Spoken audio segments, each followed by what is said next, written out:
New Delhi railway station എത്തിയതും ആദ്യം നമ്മൾ നോക്കിയത് കേരള ഹോട്ടലാട്ടോ. ലൊക്കേഷൻ നോക്കി ഒരു കേരള ഹോട്ടൽ മനസ്സിലായി നമുക്ക്. അപ്പോൾ പിന്നെ എന്നാൽ പിന്നെ ആയിക്കോട്ടെ എന്ന് വിചാരിച്ചിട്ട് നമ്മൾ അതിൻ്റെ ഉള്ളിലൂടെ നോക്കി പോകാൻ തുടങ്ങി. നോക്കി അവസാനം നമ്മൾ കടയിലെത്തി. കട കണ്ടുപിടിച്ചു. ഒരു പത്തനംതിട്ടക്കാരൻ ചേട്ടൻ്റെ കട. നമ്മൾ കയറിയത് 4 ഉള്ളിദോശ പറഞ്ഞു, 2 മസാല ദോശയും പറഞ്ഞു. എന്നിട്ട് അത് വന്നപ്പോൾ കണ്ടില്ലേ സന്തോഷമായി. മസാല ദോശ വന്നു കേട്ടോ. അപ്പം തന്നെ മസാല ദോശയിലാണെങ്കിൽ സാമ്പാറും ചട്നിയും നമ്മുടെ വെള്ള ചമ്മന്തിയും എല്ലാം കൂടി അങ്ങനെ കേരളത്തിൽ തൃശ്ശൂരിൽ നിന്ന് കഴിക്കണ പോലെ ഒരു അങ്ങോട്ട് പെടച്ചു നമ്മൾ.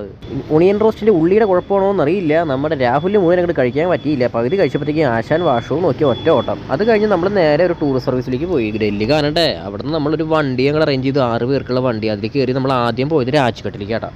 രാജ്ഘട്ട് കണ്ടിട്ട് നമ്മൾ തിരിച്ചു വരുമ്പോൾ നമുക്ക് സർപ്രൈസ് ആയത് ദേടാ നമ്മുടെ കൂടെ വന്ന രണ്ടാമത്തെ ഗ്യാങ് വേറൊരു വണ്ടിയിൽ അങ്ങോട്ട് പോകണ്. അത് കൊള്ളാലോ. അവന്മാർക്ക് മറ്റേ വണ്ടി കിട്ടി. അത് നന്നായിട്ടാണ് നമുക്ക് ഇഷ്ടമായത്. ഓക്കെ, 3 പേര് മറ്റേ ഗ്യാങ്ങിൽ കൂടി അവർ പോയിക്കൊണ്ടിരിക്കുക. അതെന്തായാലും നമുക്ക് ഇഷ്ടമായി. എന്നിട്ട് കുറേ കാര്യങ്ങളൊക്കെ പറഞ്ഞ് നമ്മൾ അവിടെ നിന്ന് നേരെ ഇന്ത്യ ഗേറ്റിലേക്ക് പോയി. ഇന്ത്യ ഗേറ്റിൽ പോയിട്ട് നമ്മൾ നമ്മുടെ വെള്ളിമൂങ്ങിൽ റീലെടുത്ത് കഴിയുമ്പോഴത്തേക്കും തന്നെ നമുക്ക് അടുത്ത സ്ഥലം കാണാറായി. കാരണം ആകെ നമുക്ക് ഒരു ദിവസമില്ലേ. അതിനിടയിൽ ഇത് റീലെടുത്ത് നമ്മൾ തെറ്റിക്കുകയും ചെയ്തു. അപ്പോൾ ടെൻഷൻ ആവണ്ടെന്നൊക്കെ. എന്നാൽ പിന്നെ ആയിക്കോട്ടെ എന്ന് വെച്ചിട്ട് നമ്മൾ പിന്നെ ഒരു നാരങ്ങ സോഡ കുടിക്കാൻ പോയി. നാരങ്ങ സോഡയുടെ ഇടയിൽ റീലെടുക്കുന്നവരാണ് നിങ്ങളീ കണ്ടോണ്ടിരിക്കണേ. നോക്കിയാൽ ഇവന്മാർക്ക് വേറൊരു പണിയില്ലാതെ നമുക്ക് തോന്നും. പക്ഷേ ഇവന്മാരുടെ റീലിൻ്റെ പകുതിയുമാണ് ഞാൻ ഇട്ടിരിക്കുന്നത്. എന്നിട്ട് ആ ചേട്ടൻ നാരങ്ങ സോഡ ഉണ്ടാക്കുന്ന സ്ഥലം ഏതാണെന്ന് വെച്ച് കഴിഞ്ഞാൽ നമ്മുടെ ഇന്ദിരാഗാന്ധി മ്യൂസിയത്തിൻ്റെ അടുത്താട്ടോ. അപ്പോൾ എന്നിട്ട് നമ്മൾ രാഹുൽ വയറുവേദന ശരിയാക്കാൻ വേണ്ടിയിട്ട് ആശാൻ നാരങ്ങ സോഡ ആദ്യം എടുത്ത് കുടിച്ചു. എന്നിട്ട് നമ്മുടെ മിഷാദ്, എന്നിട്ട് നമ്മുടെ അജേഷ്. എനിക്ക് തന്നില്ല കള്ളന്മാർ. നാരങ്ങ സോഡയും വലിച്ച് കയറ്റിയിട്ട് ഇന്ദിരാഗാന്ധിയുടെ മ്യൂസിയം കണ്ടിട്ട് നമ്മൾ നേരെ കാറിൽ കയറി പോയത് പിന്നെ ഹുമയൂൺ ടോംബ് കാണാനാട്ടോ.